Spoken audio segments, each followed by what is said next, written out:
الحمدللہ رب العالمین والصلاة والسلام علی سید المرسلین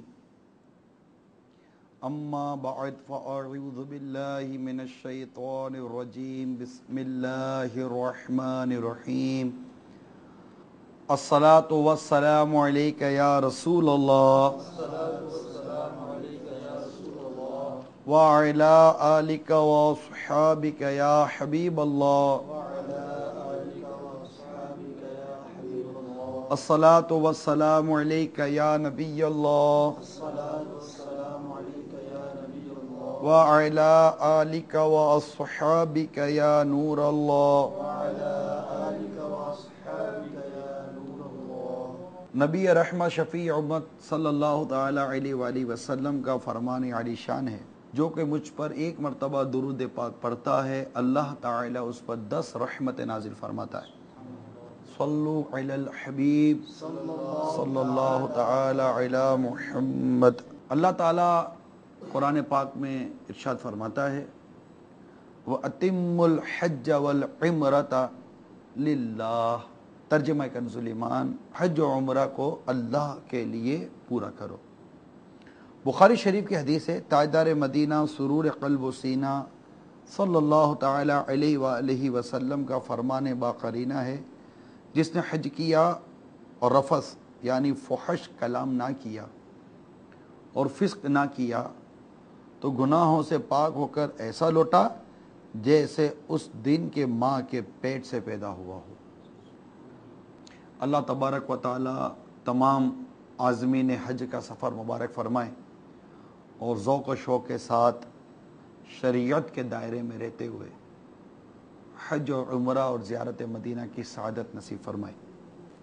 میٹھے میٹھے اسلامی بھائیوں اور اسلامی بہنوں، آج ہم امیر اہل سنت کی VCD حج کا طریقہ دیکھیں گے انشاءاللہ عز و جل، جس میں امیر اہل سنت نے حج کرنے کا طریقہ ہمیں ارشاد فرمایا ہے۔ الحمدللہ مکتبۃ المدینہ نے مختلف مواقع کے مناظر اور آواز کی مکسنگ کے ساتھ اس VCD کو جاری کرنے کی سعادت حاصل کی ہے، اور مجھے امید ہے کہ آپ نے اس سے قبل جو عمرے کی VCD تھی وہ آپ نے دیکھ لی ہوگی، کیونکہ اس عمرے کی VCD میں امیر سنت نے احرام باندھنے کا طریقہ اور سعی کا طریقہ، طواف کا طریقہ، اسی طرح کعبۃ اللہ شریف سے متعلق مختلف معلومات، حجر اسود سے متعلق معلومات، اسی طرح مقام ابراہیم سے متعلق معلومات، صفا و مروہ سے متعلق، پھر وہ قصر سے متعلق، دیگر عمرے سے متعلق جو کچھ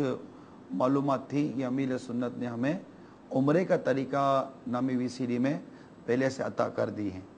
نیز مدینہ کی حاضری کی VCD بھی امید ہے کہ آپ نے دیکھ لی ہوگی کہ اس میں مدینہ منورہ کیسے جانا چاہیے اور اس پیارے اور پرذوق سفر میں ایک عاشق کی کیا کیفیت ہونی چاہیے، اس کا بیان الحمدللہ مدینہ کی حاضری میں امید ہے کہ آپ نے دیکھا ہوگا۔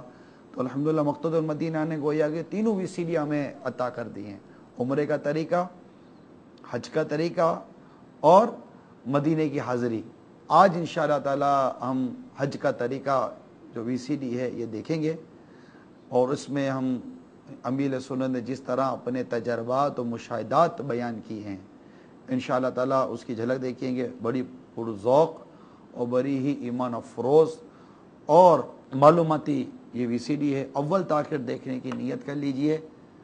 صلو علی الحبیب صلی اللہ تعالی علیہ۔ لبیک اللہم لبیک لبیک لا شریک لک لبیک ان الحمد والنعمت لک والملک لا شریک لک لبیک اللہم لبیک لبیک لا شریک لک لبیک ان الحمد والنعمت لک والملک لا شریک لک لبیک اللہم لبیک لبیک لا شریک لک لبیک ان الحمد والنعمت لک والملک لا شریک لک۔ محترم حاجی اور حجنوں، حج کے مناسک ادا کرنے کا وقت قریب آ چکا ہے۔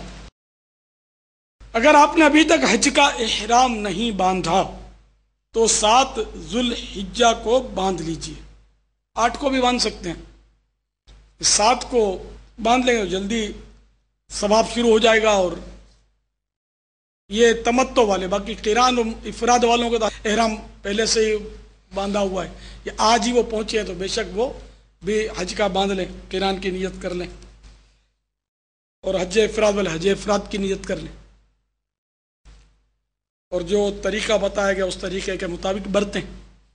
گھر میں بھی حج کی نیت کر سکتے ہیں، مگر افضل یہی ہے کہ مسجد حرام میں 2 گانا ادا کر کے، 2 رکعت ادا کر کے، لیکن جبکہ مکروہ وقت نہ ہو اور کوئی شرعی رکاوٹ نہ ہو. اس طرح بہنیں اگر باری کے دنوں میں تو مسجد حرام سے احرام نہیں باندھیں گی، وہ اپنے گھر پہ باندھیں گی.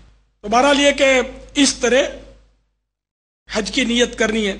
اللہم انی ارید الحج فیسرہ لی وتقبلہ منی واعنی علیہ وبارک لی فیہ نویت الحج واحرمت بہ للہ تعالی.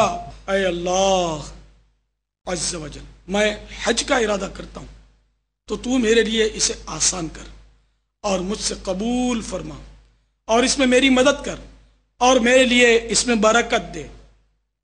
نیت کی میں نے حج کی اور اللہ عز و جل کے لیے اس کا احرام باندھا.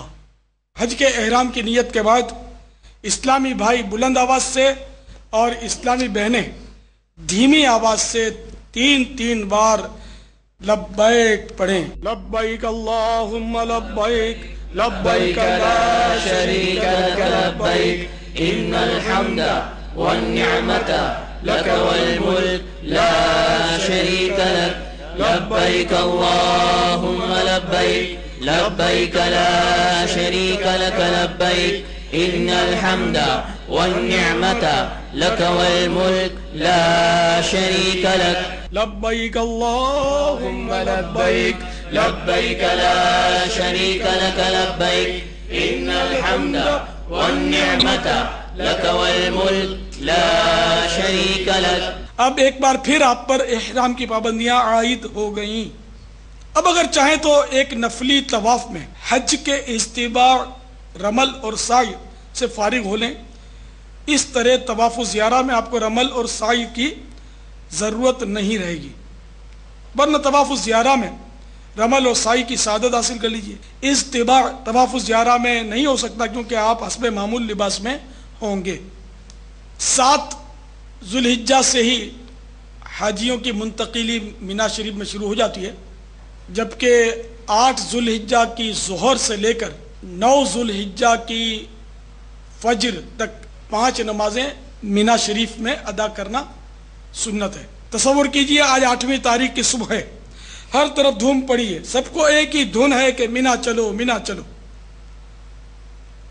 آپ بھی تیار ہو جائیے، اپنی ضروریات کی اشیاء مثلا تسبیح، مصلی، قبلہ نما، چند برتن، گلے میں لٹکانے والی پانی کی بوتل، معلم کا ایڈریس، اور یہ تو ہر وقت ساتھ ہی ہونا چاہیے تاکہ راستہ بھول جانے کی صورت میں کام آئے. اخراجات برائے طعام و قربانی وغیرہ وغیرہ ساتھ لینا نہ بھولیں. اگر ممکن ہو تو مینا، عرفات، مزدلفہ وغیرہ کا سفر پیدل ہی طے کیجئے کہ جب تک مکہ شریف زادہ اللہ شرفا و تعظیمہ پلٹیں گے ہر قدم پر 7 کروڑ نیکیاں ملیں گی. واللہ ذو الفضل العظیم. راستے بھر لبیک اور ذکر و درود کی خوب کثرت کیجئے. جو ہی مینا شریف نظر آئے درود شریف پڑھ کر یہ دعا پڑھیے: اللہم ھذا منن فمنن علی بما مننت به علی اولیائک. اے اللہ، یہ مینا ہے، مجھ پر وہ احسان فرما جو تو نے اپنے اولیاء پر فرمایا. اے لیجئے، اب آپ مینا شریف کی حسین وادیوں میں داخل ہو گئے. کس قدر دل کشا منظر ہے، کیا زمین کیا پہاڑ، ہر طرف خیموں کی بہار ہے. آپ بھی اپنے معلم کی طرف سے دیے ہوئے خیمے میں قیام فرمائیے. آج کی ظہر سے لے کر کل 9 کی فجر تک 5 نمازیں مینا شریف میں ادا کرنی ہے، کیونکہ اللہ عز و جل کے پیارے محبوب دانا غیوب منزہ عن العیوب صلی اللہ تعالی علیہ وآلہ وسلم نے ایسا ہی کیا ہے۔ آج کل حاجیوں کی تعداد بڑھتی چلی جا رہی ہے، تو اس صورت میں اب مینا شریف حاجیوں کے لیے ناکافی ہو گیا ہے، لہذا مزدلفہ میں بھی حاجیوں کے خیمے بنائے جاتے ہیں۔ تو اگر آپ کو مزدلفہ میں جگہ ملے تو نماز چونکہ مینا شریف میں پڑھنا سنت ہے، تو جن سے بن پڑے ان کو ضرور یہ سعادت حاصل کرنی چاہیے، اور یہ پانچوں نمازوں کے اوقات میں مینا شریف میں آ جائیں، پیدل ہی آنا ہوگا۔